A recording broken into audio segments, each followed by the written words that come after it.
For the thousands in attendance and the millions watching around the world, we are live and amplified. So let's get ready to podcast. Fire it up.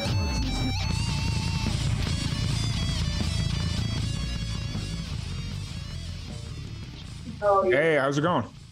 Good, buddy. How are you feeling? I'm doing all right. I'm not doing too bad. Tomorrow's gonna be the rough day. I'll tell you that much. Because I start like 4 hours earlier than I did today, and I also go like 2 hours later. So I got a whole 6 hours on top of it today. So tomorrow's gonna be the brutal one. And the question is, how well will you sleep tonight? Are you gonna be high on endorphins or? Oh, actually, I'll sleep pretty well. It's not hard for me to fall asleep. Like it'll be pretty good. Be a little different, but it is what it is. I'll get some good sleep. I'm not concerned about that. So awesome, man. Well, I think it's awesome what you're doing. I'm psyched to be a part of it. Yeah, I'm glad to have you here. It's one of those things where it's always nice to have a nice balance of musicians that we've worked with in the past, plus new musicians that haven't really done anything with. And so I'm excited to sit here and chat with you a little bit about what you got going on, all your new, all that fun stuff. So for the people that are just meeting you for the first time, give us a little bit of your background, what got you into music, where you're at, all that fun stuff. Yeah, man. I've been a touring recording musician for over 20 years now, actually. And it's my 1.5-year-old daughter is floating around here, so you might hear her in the background. The greatest creative product of all time, really. But yeah, I started, like everyone else in college, recording my own band, and we were in a cover band for years in college. And once I left, I started making my own original music and got a lot of traction in the New York scene back in the 2000s. Had a lot of songs on HBO and network television, and I've just kept at it. Our current release we did, I live in San Francisco now, and we made a record during the lockdown, actually, socially distanced in a studio called Tiny Telephone out in the Bay Area. And this summer we finally got a tour in, and we did 4 weeks. We did about 20-some shows all over America, and it's been awesome. I mean, honestly, it's almost better than it's ever been. I think because people are so grateful and hungry to be back in the live scene. That's what I was about to say. Was they got to be hungry? Like the few shows that I've been to this year, it's like the crowds are just different right now, and not even saying that in a bad way. Like, the crowds just want to be there. So it's amazing. So, yeah, I think it was pretty great. We were grateful to just be there, in general, and then to see the response that we had with, so many new friends and fans and people that just miss seeing the interaction of live music. It was pretty awesome, and like in the true sense of the word. Yeah, for sure. So the one thing I want to touch on is you said you recorded the album socially distanced in a studio called Tiny Telephone. Tiny Telephone. Yeah, Tiny Telephone is an indie artist, a fantastic guy named John Vanderslice. For those of you that aren't familiar, he's been around a while, and he owns a studio, a big studio in Oakland, California, called Tiny Telephone. And the band and I got together, over a week's time. And so, I mean, it's pretty easy to socially distance in a real recording studio, Tom. Yeah. I'm in a booth singing with my guitar, and, the bass player and the drummer are out in the big room. Yeah. And we spent 4 days doing basics, and then a day and a half doing overdubs and mix. And, it was very affirming for all of us, because none of us had been, at that time, that was June 2020, none of us had been performing outside of sitting in our own little rooms like everybody else on Zoom or Facebook Live. Yeah, for sure. No, what I was getting at was the fact that it's called Tiny Telephone. You'd think it's a smaller studio, so that's just kind of. I actually don't know how he came up with that name. I should have asked him. I've been working with him for over 10 years. I really should find out the origin of Tiny Telephone's name. Gotcha. Maybe when he opened the studio, there was a tiny telephone. I don't know. You're probably not that far off, Tom, to be honest. Awesome. Well, so once again, I want to thank you so much for jumping on here. We are here to raise funds and awareness for pancreatic cancer research, and just making sure that if people aren't feeling well or are feeling out of the ordinary, that they're getting checkups. There's so many different things that are linked to pancreatic cancer, but there's very few early warning signs. So just even if you're not feeling right, just getting yourself checked is very important. So it brings me kind of to my next question. Have you had any family or near close friends, anybody in your inner circle that have dealt with pancreatic cancer or just cancer in general? Yeah, it's really ironic, Tom. When I found out this was going on, I had a friend who was fighting kidney cancer, and he'd been fighting it for about 4 years. He actually passed away last week. Oh wow! And part of the reason I'm talking to you remotely is because I flew from California. I'm in Pennsylvania right now to attend his final wake and stuff. And I think that it's a I've seen some very successful people fight cancer. Yeah. But for every 5 or 6 people I know, there's always 1 or 2 that don't make it, and it's a horrible thing. So it's very personal to me. And my sister is also fighting cancer right now. So. Well, I appreciate you jumping on and sitting here and chatting with us a little bit. We try not to make it all about the cancer, but we want to break it up a little bit as people kind of cycle in and out, because I'm not naive enough to think that there's somebody sitting out here that's watching all 18 hours or whatever that, however long the stream is going to end up being today. But, just as people cycle in and out, it makes it a little bit easier to rehash some of the stories. I don't have to have fresh new stuff. For sure. Out. But I appreciate you jumping on and chatting about that and sharing your story a little bit. Cancer's not cool. I almost made a shirt and wore it today that says "fuck cancer," but Well, it's the easiest phrase that says exactly what needs to be said. Yeah, absolutely. So, but I do appreciate you jumping on. Absolutely. So the new album, it's out already, or is it it's out? Yeah. Yeah. So the vinyl is out. We released it as both sides. I don't know what a vinyl fan you might be, Tom, but side one. Hold on. You got it. You get it. Yeah. Side one was the first EP that we released. Was at the end of last year. It was 5 songs, and then 6 songs, excuse me. And then side 2 just came out in April as a second EP streaming. So it's a weird time to figure out how to release music and how to get people to pay attention. Yeah. We did videos for I think 6 or 7 songs, and then we had Ice-T, the hip hopper. He was a guest in one of the videos. So we've had a lot of a great reaction actually to the release, and it's one of those things where I think 2020 really taught me to take my time and slow down and really try to find the right audience for the music that we're making. Yeah. And it's been fantastic, and honestly the touring was just the icing on the cake. Yeah, for sure. And the fact that you were able to get a tour out, I don't want to say that early into the year because the summer wasn't super early, but that you were good.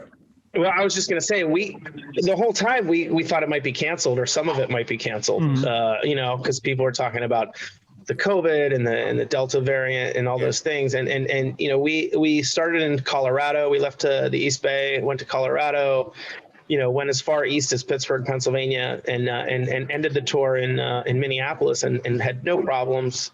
We all were tested. Everything was fine. And everyone everywhere was super gracious and open to hearing live music again. Yeah, for sure. When you've been in lockdown as long as many of us have, just getting out and going to see shows is the biggest event right now. So, well, I think the best part of it was the amount of, no one's taking it for granted. And look, to me, this relates to cancer. You can't take any day for granted. A day healthy is something worth celebrating. So a lot of what this tour was for us was that it was a celebration of living. Yep, absolutely. And that's a really great way to kind of sum everything up that's been going on, even just not even in my personal life, but just for everybody in general over the last year and a half. Every day living is worth a celebration. So I thank you for phrasing it that way, because I'm not that smart. I wouldn't have phrased it like that, but. Well, I think, there's like a terribly cliche thing. I think it was in like Kung Fu Panda. It's like every day, today is a gift. That's why it's called the present.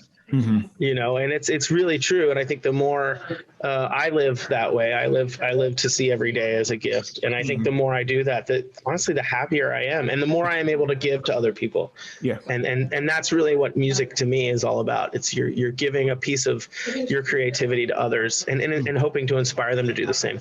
Yeah. Let's talk about the album a little bit. Like, obviously during the pandemic, you saw a lot of bands that were they had projects, whether they were already recorded or being recorded, and you go into lockdown and they decided to break up the album and do the singles. Was that something that you had considered, or because you waited a little bit later into the pandemic, was it always, no, we're going to just release this as we see it? Yeah, Tom, that's a great question. I think we had a tour booked in April and May, a California tour. It was a co-headlining tour with a great artist out of New York, Vanessa Silverman. Mm-hmm. And of course, that tour didn't happen. And full disclosure, my wife was pregnant. Mm-hmm. So I was in lockdown with my pregnant wife, no tour happening. And I watched a really interesting biography on Dolly Parton. Mm-hmm. As you do. I don't know about everybody else, but all I did was watch documentaries and biographies on people. Right. I felt like it was just a thing we all did, right? Yeah, for the most part. Watch. Yep. I don't want to call it trash TV, because that's not fair to the Dolly Parton, like certain documentaries, but right. I watched like just the most ridiculous stuff that I wouldn't normally watch. Right. Yeah.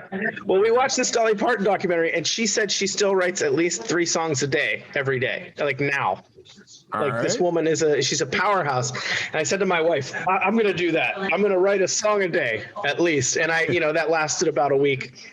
But I came up with a couple songs that I thought, I'm like, you know what, there's something happening here for me personally. I realized it was my last record I was going to write as a non-father. Mm-hmm. And, I sent a message to John Vanderslice, who owned Tiny Telephone. And I said, listen, if we snuck in, because it's still mid-pandemic, mm-hmm. and we took the temperature every day with a little temperature gun, could we rent the studio for a week? And we ended up recording 11 songs. And I had no idea what I was going to do with them. But what really happened was every song sort of loaned itself to being a video and a single. So I kind of came up with a plan for myself. Every 6 weeks I would release a song and a single and a video. And it just sort of steamrolled from there. And the response was way better than I thought. Mm-hmm. A lot of great reviews, a lot of kind words written. And, making videos during that time period was super exciting for me, because what else was I going to do? Yeah. I sat down and I came up with a little concept. Some of the videos I mostly shot by myself. I had some friends help me remotely, some actresses and dancers and models that I knew. So it just kind of, it loaned itself to whatever. And I think that's the beauty of last year, is it really gave us a chance to rethink about creativity and how we wanted to present our work to the world. Yeah, for sure. It's a lot of bands started experimenting, as weird as that is to say, they started figuring out different ways to express themselves. And as hard as it is to say, the pandemic was very good for a lot of musicians.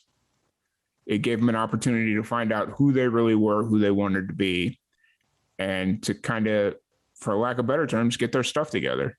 I agree. Yeah. And I also think, I think some of the things, at least for me personally, that I was spending time on, like oftentimes there was a lot of volume. Like I was trying to put out a lot of music and then just go out and tour and play and tour and play, instead of sort of the quality piece. Like I really wanted to sit down and simmer a little bit, like a good chili, let all the flavors kind of coagulate for a little longer. Yep. Before it was served. And I think it actually changed me as an artist, especially after all these years of doing it.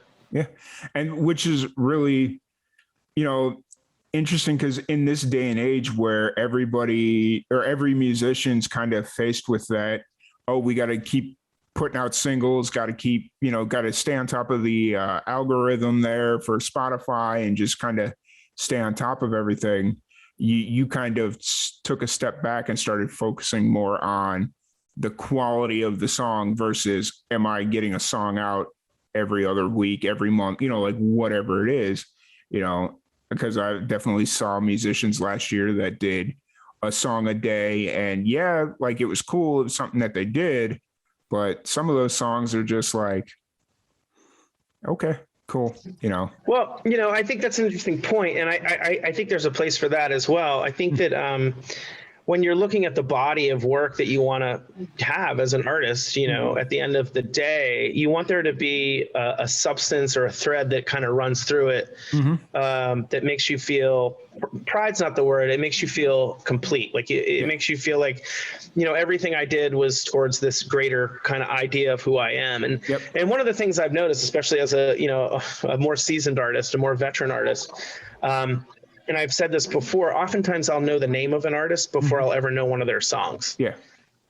Which there's something to that, like good for you. But, by the time I search on Spotify for, Billie Eilish, I don't know. It's just like, I like hearing a song and wondering who did it. That's who I am as a person. Yeah, for sure. And, it also kind of goes back to that idea of going to live shows. Like when you go to live shows or watch a band perform live, they're not necessarily introducing every song that they play. So if it's a band that you're seeing for the first time, it's just kind of like, oh, I like that song. I've heard of this band, but I don't know what the name of the song is. And so, I definitely get it. Well, I will say this too, Tom. I think that, during the lockdown, that was very difficult because we didn't get that opportunity, that synchronicity. Like I remember a friend of mine in Chicago years ago took me to see a band called My Morning Jacket. Yeah. And I was like, I know nothing about them except their name. And by the end of it, I knew so many of their songs because they're just they're an amazing band. Yeah. But that was a good example of where the live experience made me a fan. Yeah, for sure. Yeah.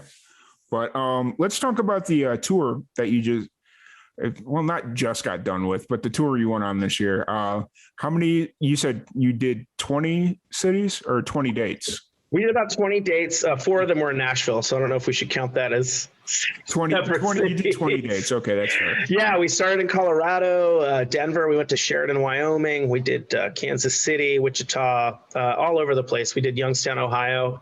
Fantastic venue, Westside Bowl. Big shout out to Youngstown.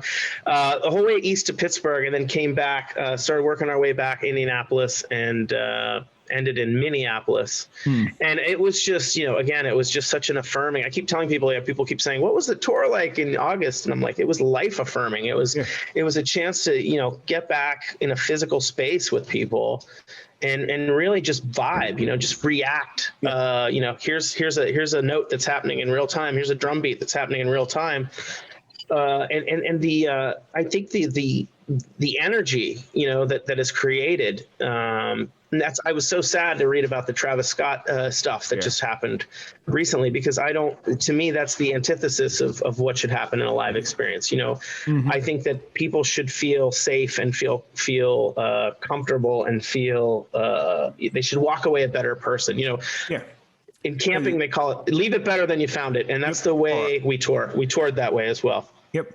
And you brought up the Astroworld thing, and it's like you go to a music festival or a music, like just a concert in general, and you're supposed to be amongst essentially equals because you're all there for one common reason.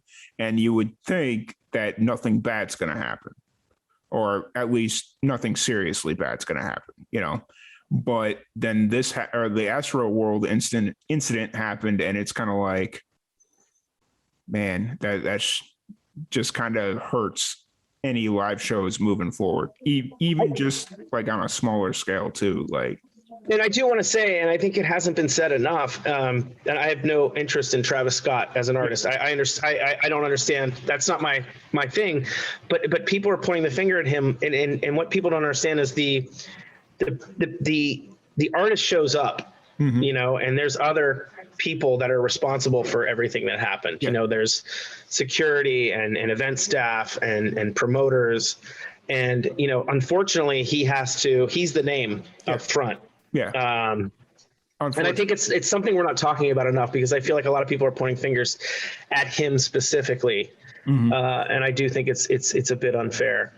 Those people that have done big tours understand, you know, the amount of bodies in the room, so to speak. Well, and not to keep on this subject for too long, but we have a musician that'll be coming on Sunday morning, and she released she just started a podcast where she goes over like different situations that have happened at like in the music business, and her most recent episode was about the Astroworld thing.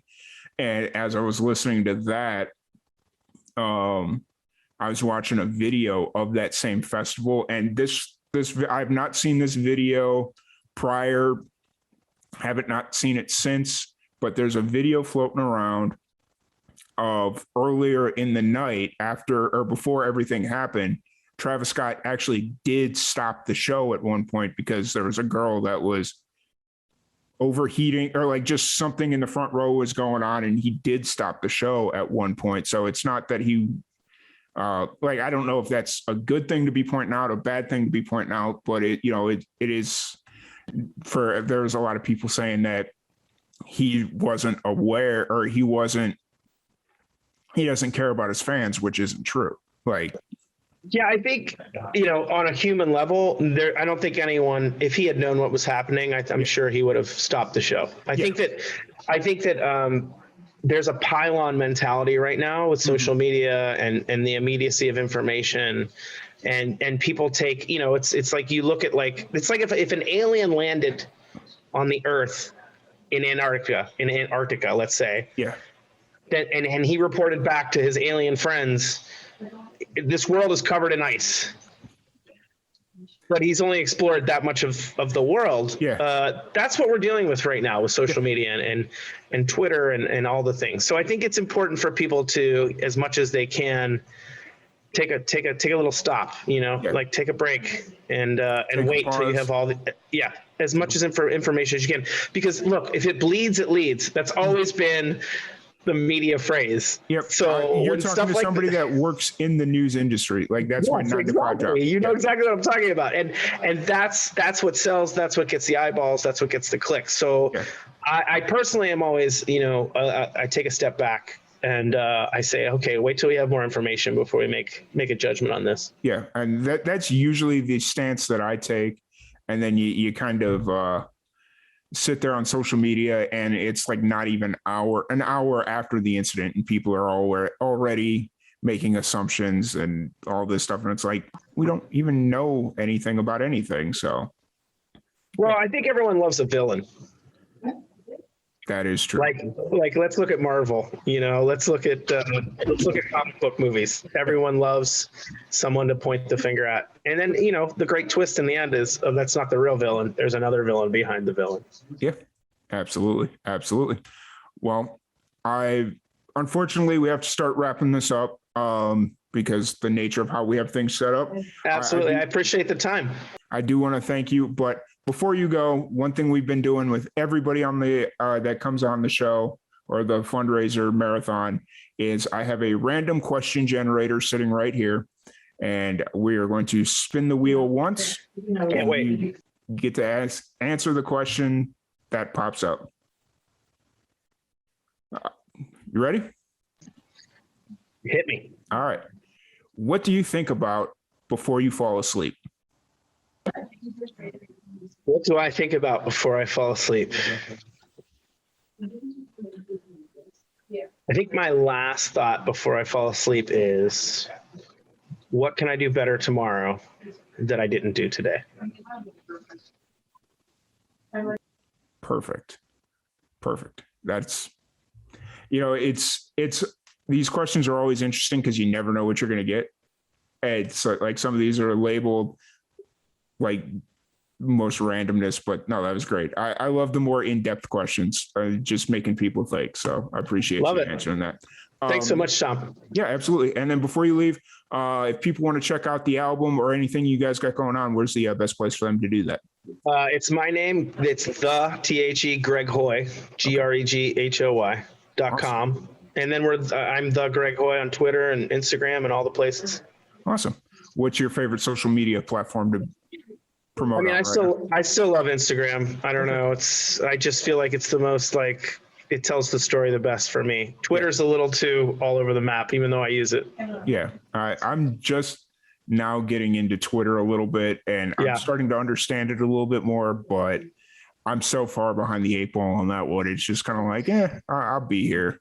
There's a lot. And I think, find the lanes that make sense to you and try to stay in them. That's my advice after 10 years on it. Yeah, absolutely. But once again, thank you so much for joining us. I absolutely appreciate it. Thank you for everybody that's been watching and joining along with us. If you are interested in donating, the donation link is in the description of the YouTube video, and it is also pinned in the comment section. And then if you happen to be following us on any of the socials, there's different locations that you can donate there. And we will be back here in a few minutes with John Connor.